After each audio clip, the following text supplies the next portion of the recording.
Graça e paz, Deus abençoe a todos. Estamos falando sobre o apóstolo Paulo, vida e pensamento, é, falando sobre a teologia do Novo Testamento e a contribuição para o estudo da teologia, que é o apóstolo Paulo. Estamos usando o material do Dr. Udo Schnell, teólogo luterano alemão. Tá? O livro dele tem referências aqui do James Dunn, que é outro teólogo, que é outro estudioso, eles chamam de biblista, né? Quando a pessoa tem uma confissão religiosa, ele é chamado biblista. É luterano o Schnell e James Dunn era metodista. Também tem as recomendações aqui do padre Luiz Henrique Eloy Silva, professor de Sagrada Escritura na Faculdade de Teologia da PUC Minas e na Faculdade Jesuíta de Belo Horizonte. É um material que eu não estou necessariamente recomendando. Por uma questão de consciência, eu não estou tentando me exibir. Ah, você está falando porque você leu. É por uma questão de consciência, quem me conhece sabe. Toda a vida, eu nunca escondi a fonte. Tá? Nunca escondi a fonte. Não tem essa conversa aí de que, foi revelação. Tá, é objeto de estudo, é trabalho, é estudo, é estudo, é estudo, é estudo. Se um dia Deus quiser revelar algo além de Cristo Jesus em mim, ficarei muito feliz, ficarei muito grato ao Todo-Poderoso. Contudo, eu sou uma dessas pessoas que foram condenadas pelo Todo-Poderoso Deus ao trabalho, ao labor. Eu nada aprendo que não seja mediante muito e muito esforço, tendo em vista as minhas dificuldades, as minhas limitações intelectuais. Falamos de Udo Schnell para falar do que é o termo noética. O que é noética? Uma breve definição de noética noética é um conceito filosófico que busca definir a dimensão espiritual do ser humano. Para tanto, estuda os fenômenos subjetivos da consciência, da mente, do espírito e da vida a partir do ponto de vista da ciência. Teoricamente, seria a matéria, a disciplina espiritualidade. Temos hoje aí a filosofia da religião, que séculos depois está chegando no Brasil, aí a filosofia da religião, que não tem nada de novo, tá? É um material já conhecido ao longo dos anos aí, reapresentado como se fosse uma nova disciplina. E é uma área aí nas universidades, né? Filosofia da religião é uma espécie de especialização. Tá? Mas tem esse conceito. Então, noética é um conceito filosófico, ou seja, o uso de ferramentas científicas para procurar dimensionar a característica humana no que diz respeito à sua parte imaterial. Então, isso você encontra nas universidades, você encontra nas grandes universidades que se dedicam ao estudo da filosofia e da teologia. Isso acaba invadindo também o semináriozinho teológico lá, mundo afora. Não com a mesma força, não com a mesma elegância, não com o mesmo rigor acadêmico, mas acaba influenciando sim. Para que você possa, caso você queira, compreender o que tem por trás, não é que tem por trás, não tem nenhum segredo, né? A ideia é desvendar o segredo dessa visão, dessa perspectiva da noética, ou de como as ciências humanas tentaram colaborar com o ensino das escrituras ou da religião. Foi publicado, esse sim eu recomendo, pena que saiu de linha, novas evidências que demandam um veredito. Na verdade, é o volume 1 e 2, é um compêndio, é um material do Dr. Josh McDowell, para quem quer compreender as perspectivas acadêmicas, filosóficas, as tentativas de materializar ou instrumentalizar a espiritualidade ou a vida cristã. Esse material é fantástico, é uma compilação feita pelo Josh McDowell. É um excelente material. Ele explica todos os caminhos que essas chamadas ciências têm tentado percorrer ao longo dos anos. Tá? Ele explica todas essas ferramentas que tentaram aplicar ao estudo das Escrituras. Quais as vantagens e desvantagens. Então, para ler para estudar você teria que ter estudado o outro. Esse livro aqui, a Agnus poderia fazer a gentileza de republicar, ou qualquer outra editora. Infelizmente, ele saiu de linha.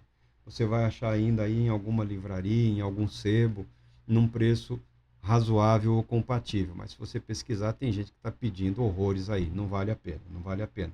Eles deveriam reeditar. É um material muito bom para o jovem, principalmente para o jovem, ou para quem já não é tão jovem, mas quer buscar compreender. Eu peguei um teólogo aqui, não estou entendendo o que esse cara fala, não bate com o que eu aprendi, não bate com o que eu vivi, porque ele é famoso, porque ele é importante e como ele se expressa. É uma questão, eu chamo de teoria do domínio da linguagem. Se você não dominar a linguagem do teólogo, você não vai compreender a teologia dele. Se você não procurar compreender a linguagem do filósofo, você não vai entender o que ele está falando. Se você não procurar compreender a linguagem do psicólogo ou do sociólogo, você terá grandes dificuldades em assimilar.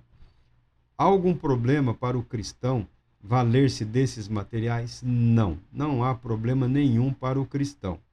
O neófito, o apressado, o empolgado, até o gibi aí da Turma da Mônica, para ele é um perigo, tá?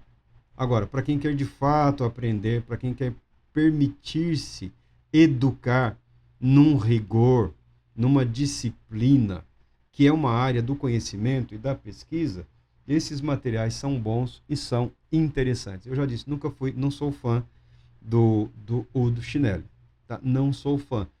Aqui é uma tradução da Otterman. Deixa eu dar crédito aqui, como eu sempre faço, a tradutora, Mônica Otterman. É uma tradução, mas pelo menos na teologia do Novo Testamento, eu pesquei aqui e acolá algumas posturas assim que eu não gosto. Como eu cultivei o hábito da leitura, então eu desenvolvi alguma sensibilidade ao como o autor se expressa e, às vezes, principalmente sobre o que ele se recusa a expressar. Tá? Então você aprende até pelo que ele não se referiu. Tá? Porque ele evitou seguir esse caminho, porque ele seguiu esse caminho. Então existe uma maneira de você aprofundar o seu conhecimento doutrinário, aprimorar o seu conhecimento sobre as verdades escriturísticas, valendo-se de áreas do conhecimento humano, desde que você reconheça que em termos de alimento espiritual, por assim dizer, a palavra de Deus a tudo supera, a todos supera. E somente pela fé nós nos apropriamos dessas verdades e desses valores. O restante do conhecimento é o que ele se propõe a ser. Disciplinas, conhecimento humano, sistematização do conhecimento humano e tentativa de reproduzir fenômenos. Aí eu fiz uma introdução ao pensamento do Udo Schnelli, mas acabei falando muito, 40 minutos. Então eu vou diminuir aqui e dar uma segmentada. Assim, nos dias de hoje, muito de experimento religioso. É triste, é vergonhoso. Eu sei do que eu estou falando, já participei de alguns, já vi, já compreendi, logo depois vem alguém e falou. Se você presta atenção nas palavras, se você presta atenção em tudo que está sendo dito, você acaba se apercebendo que é uma tentativa de reproduzir um evento ou um fenômeno valendo-se de ferramentas científicas. O que está em alta hoje, junto com a retórica, junto com a volta da retórica, e na minha opinião a péssima retórica, a retórica é a arte da boa apresentação. Tá? A retórica é uma arte. E toda arte revela o caráter. Tá? Toda arte revela o caráter do artista. Tá bom? A arte, ela não tem ela não é um absoluto, ela é uma expressão. Então a alma do artista, o caráter do artista se revela através da arte. E a retórica é uma arte. Como ela tem sido utilizada, ela tem sido utilizada em associação com a psicologia do consumo.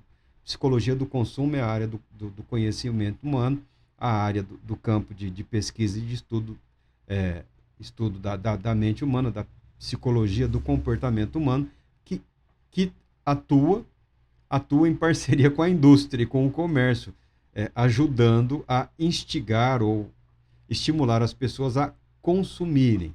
Por que eu vou consumir esse produto? Por que o produto A e não o B, o C, o D ou o F? Tá? O que tem de relevante neste produto? A psicologia do consumo tem essa habilidade de apresentar para você algo que você nem sabia que precisava, mas é fundamental para a sua vida. Tá? Psicologia do consumo. Então, nós temos hoje a arte retórica associada à psicologia do consumo, não é nem a psicologia que busca compreender a natureza ou a essência. É a que se vale, né, das fragilidades ou das compulsões humanas aplicadas à necessidade de manter a máquina funcionando. Aí, vamos consumir, vamos consumir. E tem-se isso também no ambiente religioso. No ambiente religioso, alguns com relativo sucesso. Por quê? Por que eu falo relativo sucesso? Você cria um público religioso consumidor. Religiosos de consumo. A camiseta, o broche, o brinco, o arroz, a batata, o feijão, a comida, até a roupa íntima, apresentada num contexto de consumo religioso. De consumo religioso. É uma abominação, é uma aberração, né? É uma exploração, é o que caracteriza o sectarismo, é o que caracteriza a seita, é o que caracteriza o afastamento da verdade, do evangelho de Cristo Jesus. Mas é o mundo como ele é, e é a igreja, ou em sua parte, ou quase totalidade, como ela é, cada um defendendo o seu, portanto, instigando o consumismo religioso, coisa da qual nós somos contrários, porque muitas pessoas estão numa fase de intoxicação. Muitos são os que estão intoxicados, enojados, né, com o excesso do ativismo, do consumismo, e bem pouco ou quase nada da verdade do Evangelho, da verdade do Deus que se revela em Cristo Jesus. Tá? Então, noética, esse conceito filosófico. É como que uma disciplina ou uma expectativa, uma disposição somente da filosofia e também na teologia. Os teólogos estão se valendo da filosofia e de outras ferramentas com o objetivo de estudar os fenômenos subjetivos ou imateriais, ou seja, a consciência, a mente, o espírito e a vida humana. A influência disso, eu gostaria que fosse o judaísmo, o cristianismo, até mesmo o islamismo, tá? A visão que se tem do islamismo hoje no Ocidente é uma visão muito, assim, preconceituosa, racista, tá? É uma visão equivocada. O Islã influenciou o pensamento europeu, ajudou a moldar o pensamento europeu, influenciou muitos teólogos judeus e cristãos também, no que diz respeito não só à espiritualidade, como também à sistematização do conhecimento, porque o Islã levou a filosofia para a Europa. Tá? A Europa conheceu os filósofos gregos também pelo islamismo, tá bom? Não só pela tradição dos pais da igreja, mas o Islã, enquanto força política e econômica, num determinado período, reviveu a filosofia na Europa. Portanto, é possível estudar teologia?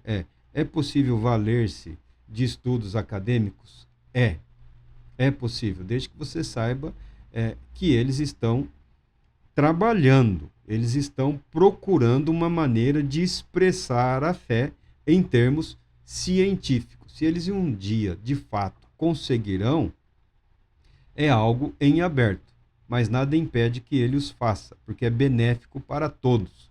Porque nós não podemos também ser reféns, porque aí acaba se tornando um estímulo, né? A universidade, a igreja.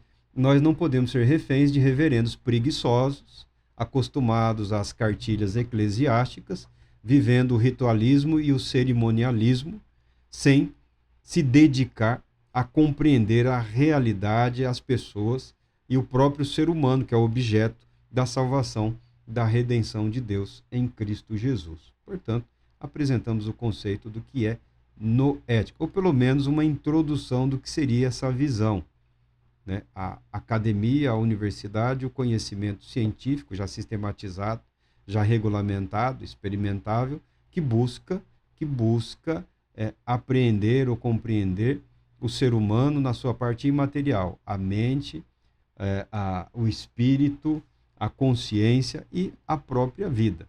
Boa sorte para eles, desejamos sucesso a todos. Deus Todo-Poderoso te abençoe, te proteja e te conceda paz, muita paz.